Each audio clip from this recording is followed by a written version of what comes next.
గెలిచిన తర్వాత ఏ విధంగా వాళ్ళని మోసం చేశాడో ప్రజలని మనకు అర్థమవుతా ఉంది. ఏదేదో కారణాలు చెప్తారు. ఆర్థిక పరిస్థితి బాగలేదను, లేదా వైఎస్ఆర్సీపీ విధ్వంసం చేసిందంట. అంటే ఈ విధంగా వారు కారణాలు కుంటి సాగు చెప్పుతూ మోసం చేసింది. కాబట్టి 4వ తేదీన వైఎస్ఆర్ కాంగ్రెస్ పార్టీ రాష్ట్ర మంత్రుడు అక్కడ పిలుపుకోవడం జరిగింది మా నాయకుడు. ఆ దినాన్ని వెన్నుపోటు దినంగా, అంటే ప్రజలకి వెన్నుపోటు చంద్రబాబు నాయుడు గారు ఇస్తానని చెప్పి ఇవ్వలేదు కాబట్టి, వెన్నుపోటు పొడిచాడు కాబట్టి ఆ దినాన్ని వెన్నుపోటు దినంగా జరపాలని చెప్పి మా నాయకుడు నిర్ణయించి రాష్ట్ర మంత్రుడు కూడా నిరసనలు తెలియజేయాలని చెప్పడం జరిగింది. అందుకే మేమంతా కూడా పిలుపునిస్తున్నాం.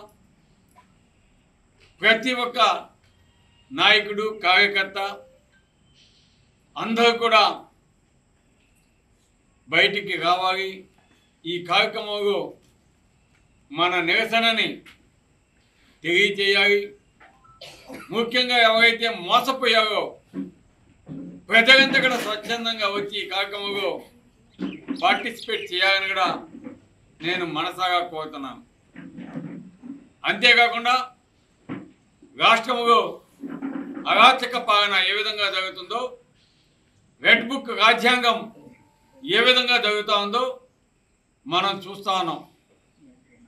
కాబట్టి ఈ విధంగా అధికారులని, ముఖ్యంగా రెవెన్యూ డిపార్ట్మెంట్ అయితేనేమి, పోలీసు డిపార్ట్మెంట్ అయితేనేమి, ఆ అధికారులను కూడా ఏ విధంగా వైఎస్ఆర్ కాంగ్రెస్ పార్టీ నాయకుల మీదకి ఉసికొలిపి ఏ విధంగా ఇబ్బందులు చేస్తున్నారో వీటన్నిటికీ కూడా నిరసనగా రేపు 4వ తారీఖు జరగబోయే ఈ కార్యక్రమాన్ని ప్రతి ఒక్కరు కూడా స్వచ్ఛందంగా వచ్చి మన కావలి నియోజకవర్గంలో పార్టిసిపేట్ చేసి మన యొక్క నిరసనని తెలియజేయాలని కూడా తెలియజేస్తున్నాం. ఆల్రెడీ డిఎస్పీ గారికి మేము లెటర్ ఇవ్వడం జరిగింది. అదేవిధంగా సిఐ గారికి కూడా లెటర్స్ ఇవ్వడం జరిగింది. వారు స్వీకరించలేదు, పర్మిషన్ ఇవ్వలేదు. నిజంగా ఈరోజు పేద ప్రజల కోసం వైఎస్ఆర్ కాంగ్రెస్ పార్టీ గలమెత్తుతుంటే ఏ విధంగా అనగదొక్కాలా, ప్రజల కోసం పోరాడే పార్టీని అనగదొక్కేదానికి ఈ దుర్మార్గపు ప్రభుత్వం ఏ విధంగా పోలీసు డిపార్ట్మెంట్ని కూడా ఉపయోగిస్తుందో చూస్తే అర్థమవుతా ఉంది. ఇది ప్రజాస్వామ్యంలో సరైన పద్ధతి కాదని కూడా మేము తెలియజేస్తాం. ఎందుకంటే ప్రజాస్వామ్య దేశంలో ఎవరైనా సరే నిరసనను తెలియజేసేదానికి ప్రజల కోసం ఎప్పుడు అవకాశం ఉంటుంది. అటువంటి నిరసనను కూడా తెలియజేసేదానికి అవకాశం ఇవ్వకుండా ఒక నియంత పాలనగా చంద్రబాబు నాయుడు గారు ఏ విధంగా చేస్తూ ఉన్నాడో మనం చూస్తూ ఉన్నాం. కాబట్టి ఈరోజు ప్రజలందరికీ కూడా అర్థమవుతా ఉంది ఏ విధంగా చంద్రబాబు నాయుడు గారు మోసం చేశాడు, ఏ విధంగా ఇబ్బంది పెడతా ఉన్నాడు.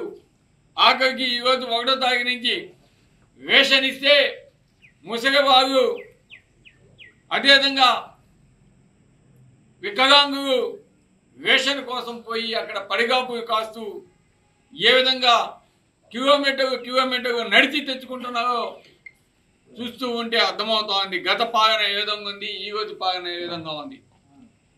కాబట్టి అందుకు నిరసనగా ఈరోజు ఈ ప్రెస్ మీట్ని ఏర్పాటు చేసాం.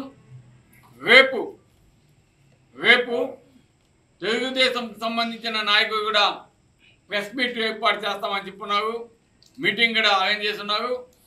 తప్పకుండా అది అయినాక వారు అడిగే దేనికైనా మేము రిటర్న్ చెప్పేదానికి, దానికి ఆన్సర్ చెప్పేదానికి సన్నద్ధంగా ఉంటాం, వారు చేస్తున్న అన్యాయాన్ని ఎత్తి చూపుతాం అని కూడా ఈరోజు తెలియజేస్తూ రేపు వాళ్ళ ప్రెస్ మీట్ వాళ్ళ మీటింగు అయిపోయినాక తప్పకుండా మేము కూడా టైం మీకు తెలియజేసి మీటింగు పెడతామని కూడా తెలియజేస్తూ ఈరోజు ఇంతసేపు మేమంతా కూడా ఇక్కడ ఉన్నందుకు మా నాయకుడికి మీకు అందరికీ కూడా ప్రత్యేక ధన్యవాదాలు తెలియజేస్తూ